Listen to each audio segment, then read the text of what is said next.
அந்த இடத்துல தொங்குற பில்டிங்கா? அது எப்படி சாத்தியமாகும்? ஆனா அதை சாத்தியமாக்க போறாங்க நியூயார்க்கை சேர்ந்த நிறுவனமான கிளவுட்ஸ் ஆர்கிடெக்சர். இந்த நிறுவனத்துக்கு இது ஒரு கனவா இருந்திருக்கு. அந்த கனவை நிறைவேற்றக்கூடிய முயற்சியில துபாயோட சேர்ந்து செயல்பட இருக்காங்க. பூமிக்கு மேல சுத்திட்டு இருக்க விண்கல்ல இருந்து 32 கிலோமீட்டர் உயரத்துல இந்த பில்டிங்கை கட்ட போறாங்க.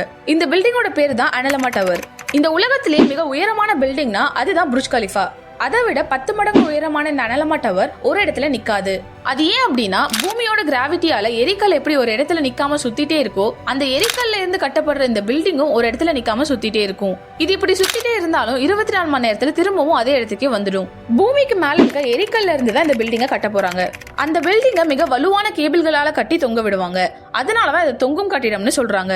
வெதர் சேஞ்ச் ஆனாலும் அது பில்டிங்கை பாதிக்காத மாதிரியும் அவ்வளவு உயரத்துல வாழறதுக்கு ஏத்த சூழல் அமைச்சு அந்த பில்டிங்கை தாங்குற ஸ்ட்ராங்கான கேபிள்ஸை உருவாக்குறதுன்னு பல சவால்கள் இருந்தாலும் இதுல முக்கியமான சவாலா கருதப்படுறது இவ்வளவு ஹெவியான அந்த பில்டிங்கை தாங்கக்கூடிய சரியான எரிக்கலை தேர்ந்தெடுக்கிறது தான். அப்படி பல போராட்டங்களுக்கு பிறகு பாதை இல்லாத, எல்லை இல்லாத அழகான மேகங்களுக்கு மத்தியில இந்த சிட்டியை வெர்டிகலா அமைக்க போறாங்க.